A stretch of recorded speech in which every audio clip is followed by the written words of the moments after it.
When Mom goes to the office every morning, everything seems normal on the outside. The sun rises, breakfast is served, and the day begins like any other. But what happens behind those closed doors once she leaves is something no one would ever expect.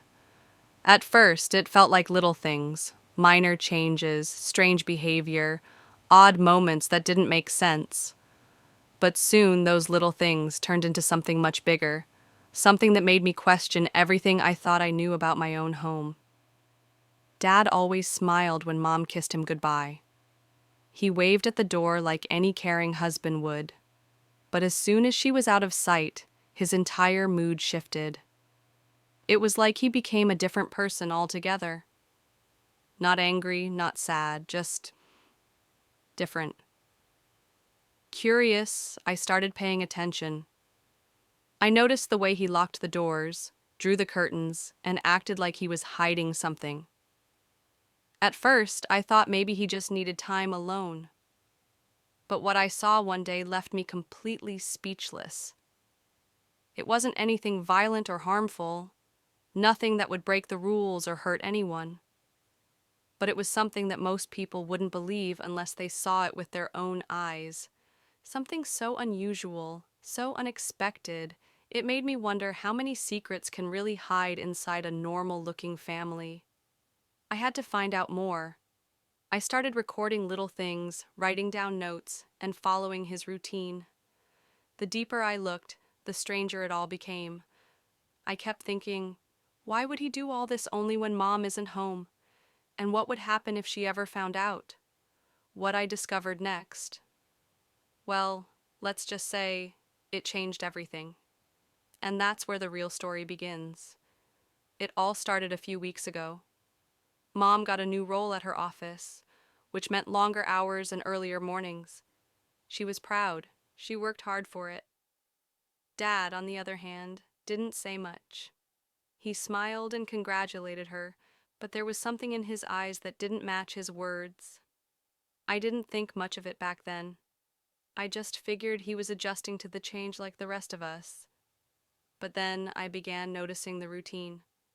Every day, as soon as Mom left, Dad would wait a few minutes, peek out the window, and then quietly shut the living room curtains. Sometimes he would even lock the inside doors of the house, not just the main one. He wasn't doing anything harmful or scary. It was just strange. He acted like he didn't want anyone seeing what he was doing. That's when my curiosity really kicked in. One day, I pretended to go to school but stayed behind quietly. I hid in the storage room upstairs, holding my breath every time the floor creaked. Dad walked into the living room, unaware I was watching. What he did next made no sense at all. He turned on old music, songs from decades ago, then brought out a large cardboard box from under the couch. He opened it carefully, like it was something precious, and pulled out what looked like old clothes and items. Things I'd never seen before, things that definitely didn't belong to Mom. He started dressing up, not in a funny or creepy way, but in a serious, focused way, like he was getting into character. It was like watching someone become a whole different person. He looked in the mirror, adjusted everything, and even talked to himself using a different voice. It wasn't playful. It wasn't like acting. It felt real, like this was someone he used to be, or still wanted to be. I wanted to step out and ask him what was going on, but something held me back. Maybe it was fear. Maybe it was respect. Or maybe deep down, I knew that once I asked, things at home would never be the same again. So I stayed quiet and just watched. And then he opened an envelope, a letter. He read it silently, his face changing with every line. He looked emotional, but I couldn't see what was written inside. That letter, whatever it said, seemed to change everything. And that's where things started getting even stranger. The next few days, I couldn't stop thinking about that letter. Dad had folded it neatly, slipped it back into the envelope, and locked it inside the same box. After that day, he returned to normal, at least on the outside. He'd greet Mom with the same smile, help with dinner, talk about bills and plans like nothing unusual had happened. But I couldn't unsee what I saw. Something about that secret box, those clothes, and especially the letter felt heavy, like it held a story buried deep in our family's past. I started noticing other things. Dad would disappear into the garage for hours while Mom was gone, door closed, music playing low. Once I caught a glimpse of him talking to someone on an old phone, not his mobile. A dusty landline we barely used anymore. His tone was soft, serious. I couldn't hear much, just a few words. I didn't forget, not this time. I wanted to ask who he was talking to, but again, something told me not to, not yet. Mom, on the other hand, seemed tired but happy.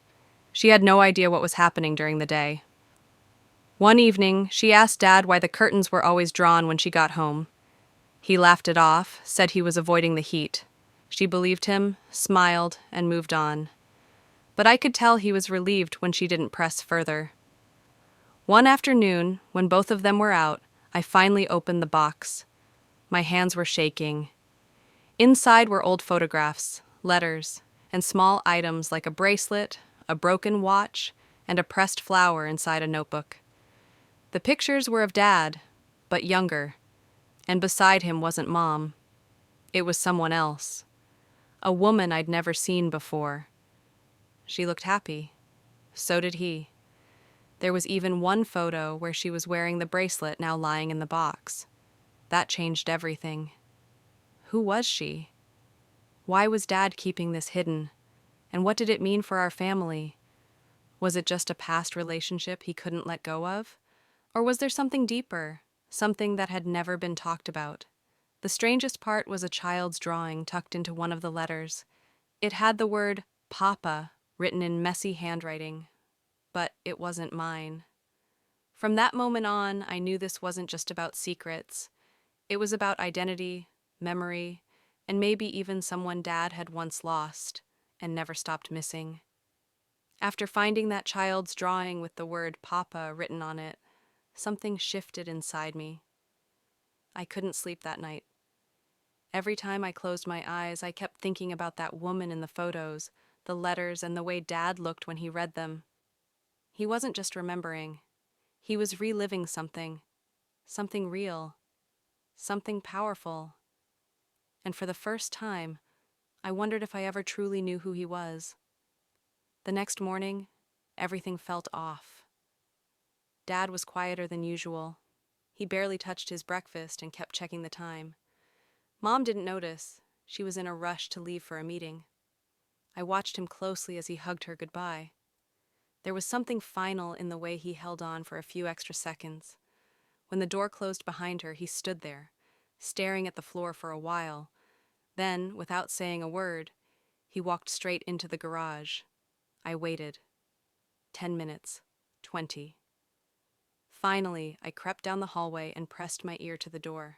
I could hear the faint sound of a box opening, some papers being shuffled, and then silence.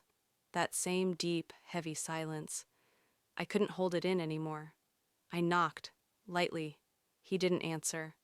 I opened the door slowly and stepped inside. He was sitting on a stool, holding the letter again. He didn't look surprised to see me.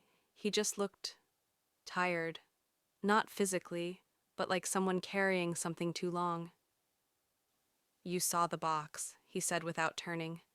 I nodded, barely breathing. He held the letter up and said, "This isn't just a memory. It's a promise I made, one I couldn't keep." I didn't understand. Not yet. But then he stood up and opened a drawer I'd never seen before. Inside was a phone, not the landline. An old flip phone with a cracked screen. He turned it on, and within seconds, it buzzed with dozens of missed calls and unread texts. Most of them were from the same number. The last message read, "He deserves to know. You said you'd tell him." He turned to me, eyes wet but calm. "There's someone I want you to meet," he said, "but I don't know if I should, not without your mother knowing." My heart pounded in my chest. Everything I thought was true about my family suddenly felt incomplete. I wanted to ask 100 questions, but none of them came out. Instead, I watched him pick up his keys and that same box, as if he'd already made the decision. "Come with me," he said. "It's time." I followed him out to the car, still unsure if this was a dream or real life. The tension was so thick I felt like I couldn't swallow. The whole ride, neither of us spoke. Just the sound of the road and the weight of something we both knew was about to change everything. We pulled into a small neighborhood I didn't recognize. Dad parked the car in front of a quiet house with peeling paint and overgrown plants. He turned off the engine, looked straight ahead, and whispered, "She doesn't know you're coming." Then he opened the door. I didn't move at first. I just sat there, staring at the house, trying to figure out what I was even doing there. My mind was racing with thoughts. Was this woman my dad was about to visit someone from his past? Someone he loved? And who was the child in the drawing? Every possibility felt like too much to handle. Dad stood outside the car, waiting, holding that worn-out box like it was something sacred. After a few seconds, he looked back at me, and I saw something I'd never seen before in his eyes. Fear. I finally stepped out. The wind was light, but everything felt unnaturally still. We walked up the path, slowly, quietly. Dad hesitated before ringing the bell. He didn't press it. Instead, he knocked, softly, like someone who didn't want to wake a memory. A few seconds passed. Then the door opened. A woman, maybe in her early 40s, stood there.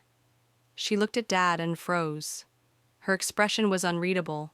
Not anger, not shock, but something in between. For a long moment, no one said anything. Then she finally whispered, "You really came?" Her eyes shifted to me, and that's when everything changed. Her gaze locked on mine, and I saw something flicker there. Recognition. Deep, real recognition. Dad stepped forward. "He wanted to know," he said quietly. Before she could answer, a voice called from inside the house. "Mom? Who is it?" And then a teenage boy stepped into view, about my age. He looked between us, confused. When he saw me, he paused, squinting slightly as if he were seeing something familiar. That's when the second twist hit me, not like a shock, but like a slow realization spreading through my chest. We looked alike. Not just a little, a lot. The woman placed her hand gently on the boy's shoulder. "Go to your room for a minute," she said softly. He didn't argue, but he kept looking at me as he walked away, puzzled. "I didn't know how to tell him," Dad said, voice cracking. "I didn't know how to tell either of you." The woman stepped outside, closing the door behind her. "You had years, and you chose today?" Her voice wasn't angry, but heavy. "What do you want me to do with this now?" I couldn't keep quiet any longer. "Who is he?" I asked. She looked at me, then at Dad, and back at me. "He's your brother." The world spun. My brother? All this time? Living just across town? I felt my throat tighten. All the secrets, the hiding, the letters. It wasn't just about a past relationship.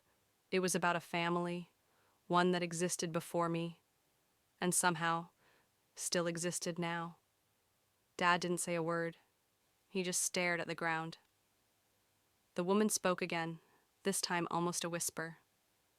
"If you're here, then what does your mother know?" And that's when it hit me.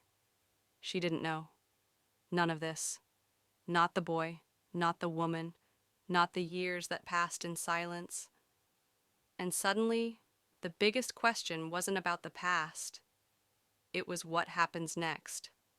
For a moment, none of us spoke. The silence was louder than any words could have been. My mind was spinning, trying to make sense of what I just heard. I had a brother, real, flesh and blood, and Dad. He had lived a life I knew nothing about. The woman looked at me like she was waiting to see what I'd do, maybe expecting me to shout or cry or just walk away, but all I could do was whisper, "Why didn't you tell me?" Dad finally looked up, his eyes red, voice low. "Because I was ashamed. I made promises I didn't keep. I was young. I thought I could leave it behind and start over, but I never stopped thinking about them." His words hung in the air like something too heavy to carry.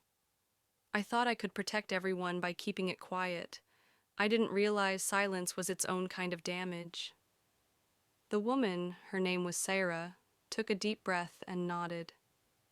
"We all moved on in our own way, but he always asked about you." She looked toward the closed door, where my brother had disappeared moments ago. "He used to draw pictures of what he thought you'd look like. He always knew you were out there." That cracked something inside me, a feeling I didn't know how to name. I thought I'd feel angry, but I didn't. I felt robbed of time, of memories, of something we could have had all along. "Can I meet him?" I asked. Syra hesitated, then slowly opened the door and called his name. He stepped out, eyes cautious, curious. We looked at each other, not knowing what to say, but somehow it didn't matter. We both smiled, small, unsure, but real. Dad stood between us, as if holding two pieces of a puzzle he never believed would fit together. And then, as if everything was finally falling into place, he reached into his coat and pulled out the letter. This was never meant to be a secret. It was a bridge. I just never had the courage to cross it. Just as the tension seemed to break, my phone buzzed. A message from Mom. "Hey, just finished early. Heading home now. Want to grab lunch?" Dad saw the screen. His face went pale, and then the final twist landed. Syra looked at him and said almost too calmly, "You're going to have to tell her, because I already did." For a moment, Dad didn't move. His face was blank, like he couldn't process what he'd just heard. I watched him, wondering what was going through his mind. Maybe he was imagining how Mom would react. Maybe he was trying to figure out if he still had time to fix this before it all came crashing down. But then he nodded, slow, tired, but honest. "She deserves the truth," he said. "All of it." We didn't go home right away. Instead, we stayed a little longer. I sat with my brother, Armin was his name, and we talked. Nothing too deep, just simple things, music, school, video games. But it felt like we were catching up on years in minutes. There was something strange and beautiful about feeling so connected to someone I'd just met. We didn't need explanations. Somehow it just made sense. Dad stepped outside to call Mom. I could see him pacing across the street, his hand in his hair, talking quietly. I didn't know exactly what he was saying, but I could guess. When he came back, his expression was different, relieved, maybe even lighter. "She wants to talk," he said. "To all of us, together." The ride back home was quiet, but not tense. It was like we all knew that something hard had just happened, but it also opened a door that had been locked for too long. When we walked into the house, Mom was waiting in the living room. She looked calm, but her eyes said everything. Dad sat beside her. I stood with Armin by the door. No yelling, no blame, just honesty. Dad told her everything, from the beginning. There were tears, of course there were, but also acceptance. It wasn't easy, but it was real. And maybe that's what mattered most. Mom didn't walk away. She didn't shut down. She listened. And somehow, that made the broken parts feel a little more whole. In the days that followed, things didn't magically fix themselves, but they changed. Slowly. Armin came over. We had dinner together. Dad smiled more. Mom asked questions, sometimes hard ones, but she stayed. And me? I learned that families can be complicated, messy, full of secrets, but they can also heal. What started as a mystery turned into something unexpected, a story of truth, love, and second chances. And maybe Just maybe, that's what makes a family real.